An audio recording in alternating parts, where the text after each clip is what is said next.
Halo semua, kembali lagi bareng saya Kudil. Gimana kabarnya? Semoga tetap sehat dan selalu diberikan rezeki yang melimpah. Amin.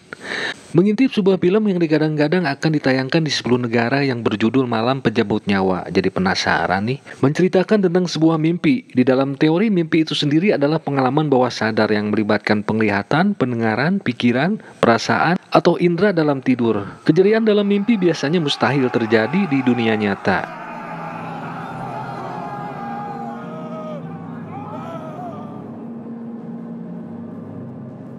Namun begitu, tafsir mimpi dalam Islam sudah menjadi penguak rahasia sejak zaman Nabi. Tak jarang para nabi menerima petunjuk dari Allah Subhanahu wa Ta'ala melalui mimpi. Akan tetapi jangan sampai mimpi membuat kita percaya tahayul. Sebab ada juga mimpi yang berasal dari setan, jin, dan krocok-krocoknya. Seperti contoh kecil, mimpi basah. Nah, itu mah datangnya dari setan betina ya. Sedikit mengutip dari laman gudabel.com, film ini diangkat dari cerita novel karya Lagil JP, mengkisahkan seorang pemuda yang bernama Rispati yang masih duduk di bangku SMA. Setelah kepergian kedua orang tuanya karena insiden kecelakaan, ia kerap kali mengalami kesulitan tidur, istilah kata kerennya insomnia, dan dia sering terjaga sampai dini hari. Awal mula kejadian, Rispati mulai merasakan gundah gulana di atas kasur tempat tidurnya. Tepat pada jam 12 malam, tak ada angin, tak ada hujan, ujung-ujung pintu kamar terbuka secara perlahan dan terdengar ada suara-suara misterius, hingga tidak bisa tidur dibuatnya. Dia berusaha memejamkan matanya untuk segera tidur karena esok pagi kegiatan di sekolah menantinya. Tetapi saat ia membuka mata, Rispati dibuat heran karena ia sudah tidak berada di kamar, melainkan di hutan belantara. Kejadian ini terus berulang dan anehnya Rispati selalu bertemu dengan sosok hantu wanita dan banyak arwah gentayangan. Situasi ini semakin menjadi-jadi ketika di dalam mimpinya melihat hantu itu menghabisi orang-orang secara brutal. Dan sangat ironisnya, setiap apa yang terjadi di dalam mimpi pasti akan terjadi di dunia nyata. Dengan kondisi ini, Rispati semakin dibingungkan atas hal yang dialaminya. Merasa ada yang janggal dan aneh sebab apabila dia kontak body dengan seseorang atau bersentuhan kulit satu sama lainnya, secara spontan orang tersebut pasti hadir di dalam mimpinya. Berbagai macam teror pun mulai menghantui Rispati. Mimpi yang paling membuatnya sangat-sangat ketakutan ketika ia melihat sosok wanita berambut panjang sedang melalap banyak orang dengan ilmu sihirnya. Ternyata para korban yang dilihat dalam mimpinya tersebut benar-benar terjadi di alam nyata. Hingga hal itu membuatnya sadar bahwa ia memiliki penglihatan yang akan terjadi di masa depan.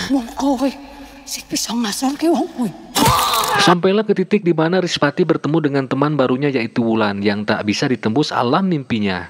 Hal ini menjadi pertanyaan besar di benaknya, apa mungkin dia bukan warga asli desa sini? Di luar itu ternyata Wulan juga punya kemampuan unik sama halnya dengan Rispati, bisa melihat apa yang akan terjadi di hari esok. Kemampuan Rispati tersebut secara otomatis bisa terbaca oleh Wulan dengan kemampuan indigonya.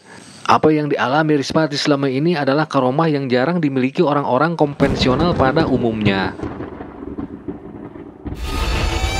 Ada yang nggak biasa dari kamu?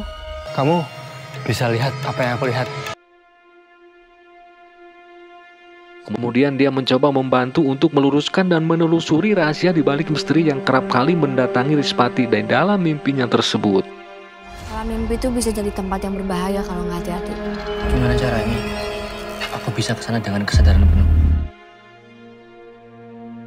Dengan bantuan Wulan demi untuk melindungi orang-orang yang dicintai, Rispati kini harus mengungkap misteri yang sedang terjadi di desa ini. Untuk menjelajahi dunia mimpi secara keseluruhan dan apabila salah dalam melangkah akan fatal urusannya. Karena yang harus dihadapi sosok wanita berambut panjang yang selalu ada kerap hadir di dalam mimpinya tersebut.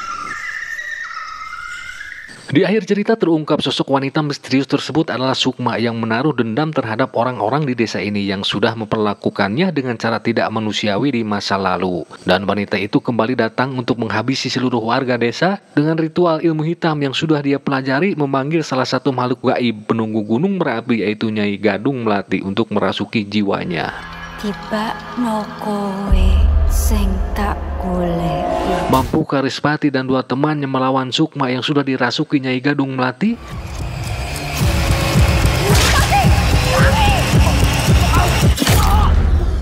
Saksikan filmnya yang masih tayang di bioskop berjudul Malam Menjemput Nyawa, garapan sutradara Siddhartha Tata, dibintangi sederetan artis muda Indonesia, Depano Narendra. Awalnya saya tidak tahu siapa dia, ternyata toh anaknya pedangdut Iis Dahlia.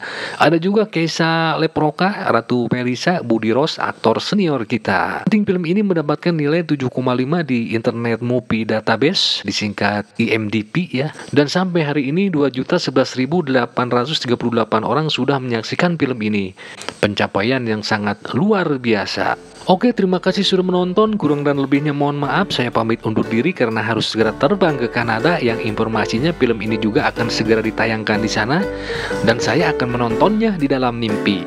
Tong hilap subrek, share, tekan lonceng notifikasinya supaya channel ini bisa berkembang kayak channel tetangga sebelah. Wassalam, permios.